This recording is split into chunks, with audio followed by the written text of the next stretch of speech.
What's up guys, welcome back to another video. और आज इस वाली वीडियो में हम सॉल्व करेंगे ये बहुत आसान क्वेश्चन, सिंगल नंबर। यहाँ लिखा है इजी लेवल का है और सच में बहुत आसान है। एक आध लाइन का इसका कोड होगा, हम इसको एकदम अच्छे से समझ लेंगे। लेकिन बस आप चैनल को सब्सक्राइब और कमेंट कर देना, क्योंकि इन्हीं दोनों चीजों से मेरे को रोज रोज वीडियो डालने की मोटिवेशन मिलती है। वैसे मैं एक आध दिन से इनकंसिस्टेंट था क्योंकि कहीं बाहर था मैं, लेकिन अब वापस से कंसिस्टेंसी मेंटेन करेंगे। और अब देखो क्वेश्चन में क्या लिखा है। एक एरे ऑफ पॉजिटिव इंटीजर्स, बहुत सिंपल क्वेश्चन है, ठीक है। एक पॉजिटिव इंटीजर्स का एरे गिवन है जिसमें बोल रहे हैं कि हर एलिमेंट इवन टाइम्स आ रहा है, यानी कि हर एलिमेंट की फ्रीक्वेंसी इवन टाइम्स है सिवाय एक के, एक्सेप्ट फॉर वन। और बस फाइंड दैट वन एलिमेंट जो कि ऑड नंबर ऑफ टाइम्स आ रहा है। यानी कि भाई एक एरे में पॉजिटिव इंटीजर्स हैं, सारे इंटीजर्स जो है ना वो इवन नंबर ऑफ टाइम्स अकर हो रहे हैं, या तो 2 4 या 6 टाइम या 10 टाइम। लेकिन एक ऐसा नंबर होगा, सिर्फ एक ऐसा नंबर जो ऑड नंबर ऑफ टाइम्स अकर हो रहा है, उसको रिटर्न कर दो, वो नंबर बता दो। दैट्स इट, इतना ही आसान क्वेश्चन है।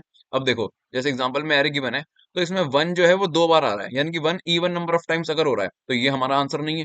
टू जो है इसमें 3 बार आ रहा है, और यानी कि थ्री होता है ऑड, तो अपना आंसर टू है। In the given array all element occurs 2 times, लेकिन except for two which appears thrice.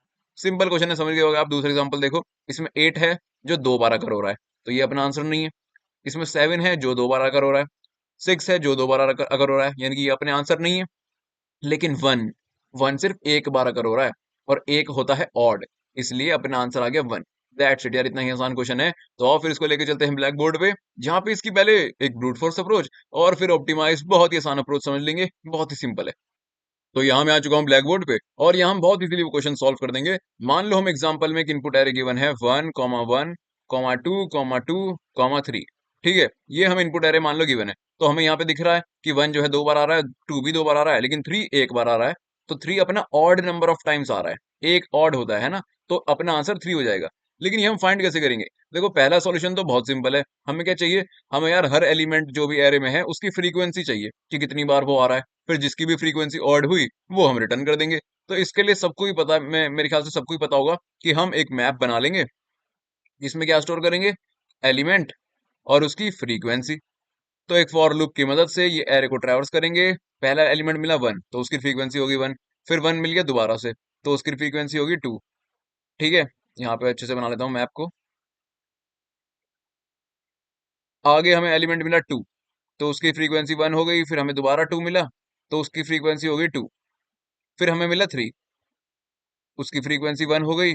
और फिर ये एरे खत्म हो गया। सो दैट्स इट, यानी कि अब हमारे पास मैप में हर एलिमेंट की फ्रीक्वेंसी आ चुकी है। तो भाई अब मैप को ट्रैवर्स करके देख लेंगे कि जिसकी भी फ्रीक्वेंसी ऑड है वही अपना आंसर है। ऑड कैसे देखेंगे? अरे यार फ्रीक्वेंसी जो भी होगी ना, उसको मॉड करके टू से देख लेंगे। अगर वो जीरो नहीं आया यानी कि ऑड है, तो वही एलिमेंट हम रिटर्न कर देंगे। सिंपल है, सबको समझ में आ गया कितना आसान कोड था। इसकी टाइम कॉम्प्लेक्सिटी क्या होगी? भाई एक ही बार एरे को ट्रैवर्स कर रहे हैं, तो बिग ऑफ एन। लेकिन यहाँ पे दिक्कत यह है कि हम मैप बना रहे हैं ना, तो मैप जब बना रहे हैं तो big of n space complexity भी हो जाती है। हमें क्या चाहिए? टाइम कॉम्प्लेक्सिटी तो बिग ऑफ एन हो, लेकिन स्पेस यूज हो कांस्टेंट, यानी कि मैप नहीं चाहिए हमें। तो उसके लिए भी कोई दिक्कत नहीं है। ऑप्टिमाइज कोड इससे भी ज्यादा आसान, आओ देखते हैं नेक्स्ट पेज पे। वही वाला एग्जांपल लेता हूँ पहले तो, 1,1,2,2,3। अब ऑप्टिमाइज इसका जो कोड है वो हम सॉल्व करेंगे इस क्वेश्चन को big of n time complexity में, और कांस्टेंट स्पेस यूज करके, एक्सॉर जोर ऑपरेटर का यूज करके। भाई देखो जोर ऑपरेटर की ना दो प्रॉपर्टीज होती हैं, जिनकी मदद से ये क्वेश्चन हम इजीली सॉल्व कर देंगे। पहली प्रॉपर्टी ये होती है कि मान लो हमारे पास कोई नंबर है ए, उसका हम जोर कर दें ए के साथ ही, यानी कि एक नंबर का हम उसी के साथ जोर कर दें, तो आंसर में क्या आएगा? जीरो। ठीक है, ये पहली प्रॉपर्टी। दूसरी प्रॉपर्टी कि अगर किसी नंबर का हम जोर करें जीरो के साथ, तो आंसर क्या आएगा? तो आंसर आएगा नंबर इटसेल्फ। ओके, यानी कि अगर ए और ए दो सेम नंबर का जोर कर दें तो जीरो हो जाएगा, और अगर किसी नंबर का जीरो के साथ जोर करें तो वही जो नंबर है वही अपने आंसर में आ जाएगा। इन दोनों प्रॉपर्टी की मदद से ये क्वेश्चन सॉल्व हो गया। कैसे? अरे यार देखो, हमें जो नंबर चाहिए उसके लिए एक काम करते हैं, वो नंबर नाम का एक वेरिएबल बना लेते हैं, उसको जीरो से इनिशियलाइज कर देते हैं। फिर पूरा एरे ट्रेवर्स करने के लिए एक फॉर लूप चलाएंगे, और हर एरे के एलिमेंट का जोर ऑपरेशन परफॉर्म करते रहेंगे नंबर के साथ। तो एंड में जो नंबर ऑड टाइम प्रेजेंट होगा वो नंबर बच जाएगा, और जो नंबर इवन टाइम प्रेजेंट होगा वो तो कैंसिल होते रहेंगे ना, क्योंकि एक नंबर का उसके साथ ही जोर कर दें अगर, वन का वन के साथ जोर हो जाएगा तो कट जाएगा, जीरो हो जाएगा। टू का टू के साथ जोर हो जाएगा तो जीरो हो जाएगा। थ्री का किसके साथ जोर होगा? थ्री का जोर होगा जीरो के साथ, तो वही तो अपना आंसर आ जाएगा ना। अरे यहाँ पे देखो यार, सबसे पहले नंबर क्या आया 1, तो अपना जोर नंबर में क्या पड़ा 0, तो जीरो का जोर किसके साथ होगा 1 के साथ। अब भाई किसी नंबर का जोर 0 के साथ हो रहा है तो क्या आंसर आएगा 1। ओके, फिर अपना लूप चला आगे, दोबारा 1 आ गया, तो इस बार आंसर 1 आ चुका था ना, तो नंबर में 1 स्टोर हो गया था। तो अब 1 का जोर होएगा जो नया 1 आया उसके साथ, तो 1 और 1 का जोर होते ही कैंसिल नहीं हो जाएंगे, तो ये हो गया 0। ओके, नंबर में वापस 0 आ गया। सिमिलरली जब 2 आएगा तो 0 का जोर होएगा 2 के साथ, और नंबर का जोर अगर 0 के साथ करें तो नंबर ही आता है, इसलिए यहाँ पे आ जाएगा 2, तो नंबर में स्टोर हो गया 2। फिर हमें मिल गया दोबारा से 2, तो यार 2 का जोर 2 के साथ कर लिया तो 0 हो गया वापस से, तो नंबर में आ गया वापस से 0। फिर अब हमारे पास आया 3, तो अब 0 का जोर किसके साथ होगा 3 के साथ, तो आंसर क्या आएगा 3। लो, एरे खत्म, तो नंबर में क्या स्टोर पड़ा है 3, वही तुम्हारा आंसर है। ओके, तो इसका लॉजिक इतना सही है कि भाई दो नंबर जो सेम है उसका अगर आपस में जोर कर देना तो फिर वो कैंसिल होके 0 हो जाते हैं। तो जब एरे में हमें बोला गया है कि सारे नंबर इवन टाइम प्रेजेंट है एक नंबर के अलावा, तो यार जब सारे नंबर इवन टाइम प्रेजेंट हैं तो वो तो बार बार एक दूसरे को जोर करके कैंसिल कर देंगे। मान लो कोई नंबर 2 टाइम प्रेजेंट है, कैंसिल कर देगा।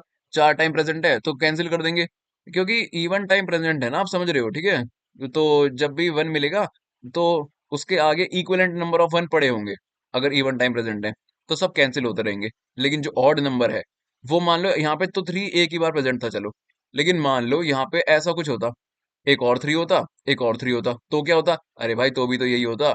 यहाँ पे नंबर में 3 पड़ा था, तो जब हमारा लूप यहाँ पे आता इस वाले 3 पे, तो क्या होता, 3 और 3 0 हो जाता। फिर हमारा पास एक और 3 पड़ा होता, तो 3 वो 0 आ जाता ना नंबर में। अब 0 और 3 दोबारा करते तो दोबारा से 3 आ जाता है। दैट्स इट यार, यानी कि जो नंबर ऑल टाइम प्रेजेंट होगा ना वो नंबर कटेगा नहीं। क्योंकि देखो आप यहाँ पे सिंपली देख सकते हो, कोई नंबर इवन टाइम प्रेजेंट होगा यानी कि वो 2 की पावर के टाइम प्रेजेंट होगा। अब दो अगर नंबर प्रेजेंट है तो उनका आपस में जोड़ करके तो 0 हो जाता है ना।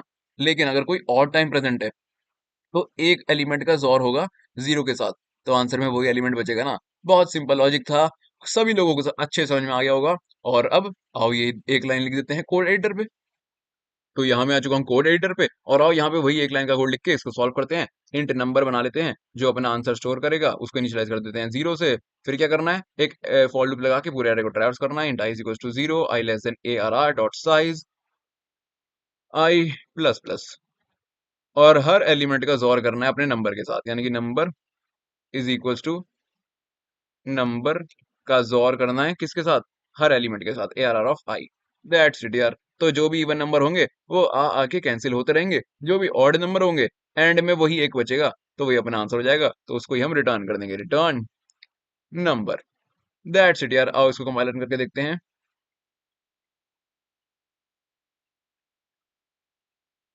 और हमारा कोड सक्सेसफुली कंपाइल हो चुका है। अगर आपको एक्सप्लेनेशन समझ में आई हो ना तो यार कमेंट कर देना, और वैसे तो बहुत आसान क्वेश्चन था। और चैनल को सब्सक्राइब तो कर ही देना ताकि रोज रोज मेरे को वीडियो डालने की मोटिवेशन मिलती रहे।